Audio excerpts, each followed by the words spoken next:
Hello, this is Victor Davis Hanson for the Daily Signal. April 3rd, Donald Trump announced it as Liberation Day, and by that he meant we were going to be liberated from asymmetrical tariffs of the last 50 years.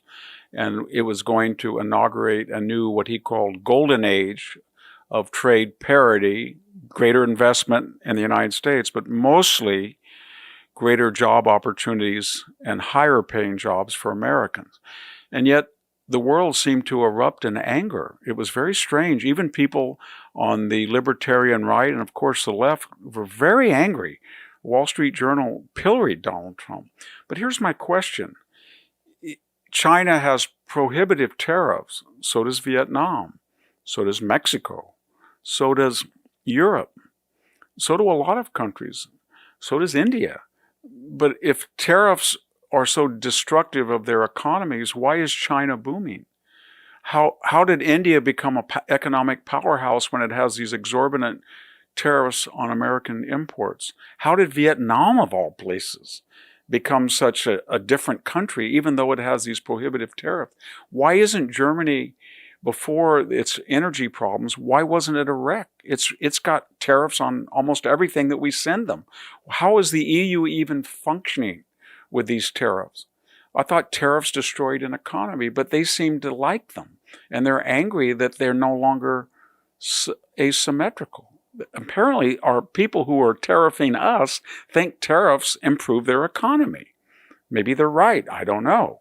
The second thing is, why would you get angry at the person who is reacting to the asymmetrical tariff and not the people who inaugurated the tariff?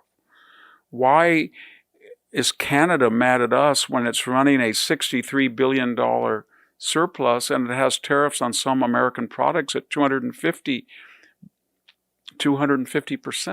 Doesn't it seem like the people who started this asymmetrical, if I could use the word trade war, should be the culpable people, not the people who are reluctantly reacting to it? Sort of like Ukraine and Russia. Russia invaded Ukraine. Do we blame Ukraine for defending itself and trying to reciprocate? No, we don't. We don't blame America because it finally woke up and said, whatever they tariff us, we're going to tariff them. Which brings up another question. Are our tariffs really tariffs? That is, were they preemptive? Were they leveled against countries that had no tariffs against us? Were they punitive? No. They're almost leveled on autopilot. Whatever a particular country tariffs us, we reciprocate and just mirror image them. And they go off anytime that country says, it was a mistake. We're sorry. You're an ally. You're a neutral. We're not going to tariff this American product. And we say, fine. Then the autopilot ceases and the automatic tariff ends. In other words, it's their choice, not ours. We're just reacting to what they did, not what we did. A couple of other questions that I've had. We haven't run a trade surplus since 1975, 50 years. So it wasn't suddenly we woke up and said, it's unfair, we want commercial justice. No, we've been watching this happen for 50 years. It's been going on. And no president, no administration, no Congress in the past has done anything about it. Done anything about what? Leveling tariffs on our products that we don't level on theirs. It was all predicated in the post-war period. We were so affluent, so powerful. Europe, China, Russia was in shambles, that we had to take up the burdens of reviving the economy by taking great trade deficits. 50 years later, we have been deindustrialized. And the countries who did this to us by these unfair and asymmetrical tariffs did not fall apart. They did not self-destruct. They apparently thought it was in their self-interest. And if anybody calibrates the recent GDP growth of India or Taiwan or South Korea or Japan, they seem to have some logic to it. There's a final irony. The people who are warning us most vehemently about this tariff quote the Smoot-Hawley Act of 1930. But remember something.